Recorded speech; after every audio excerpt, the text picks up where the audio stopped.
92 ప్రాయంలో మన్మోహన్ సింగ్ మన నుంచి దూరమయ్యారు.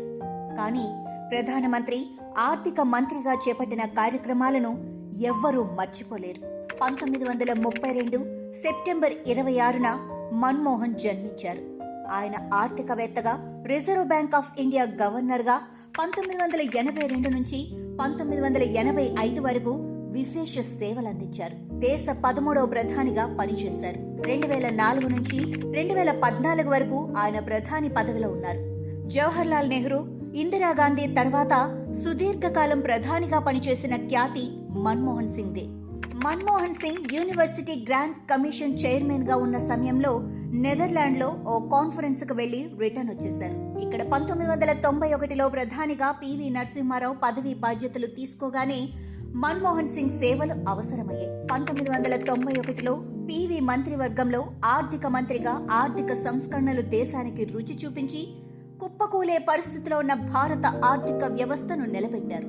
ఆయనకు అప్పటి ప్రధాని పివి నరసింహారావు పూర్తి స్వేచ్ఛ ఇచ్చారు. అసలు ఆర్థిక సంస్కరణల కోసమే ఆర్థికవేత్త మన్మోహన్ ను రాజకీయాల్లోకి పివి తీసుకువచ్చారు. ఆయన తన ఆర్థిక శాస్త్ర పరిజ్ఞానంతో ఆర్థిక సంస్కరణలను ప్రవేశపెట్టారు.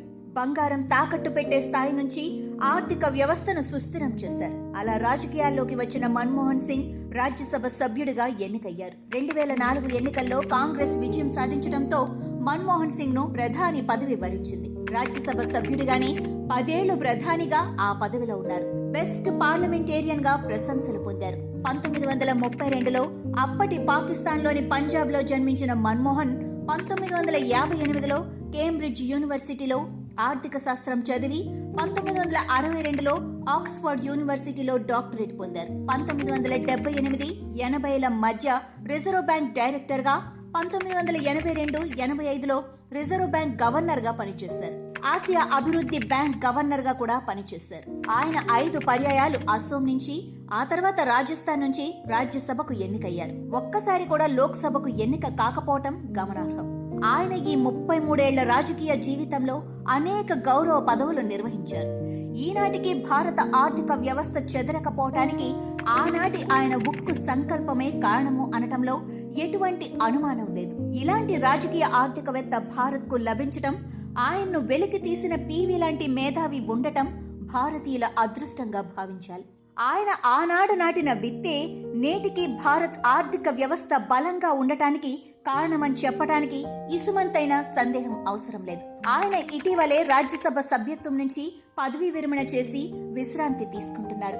ఆయనకు ఆర్థిక మంత్రి పదవి, ప్రధానమంత్రి పదవి అనుకోకుండా లభించినా ఆ పదవులకు గౌరవం తెచ్చారు.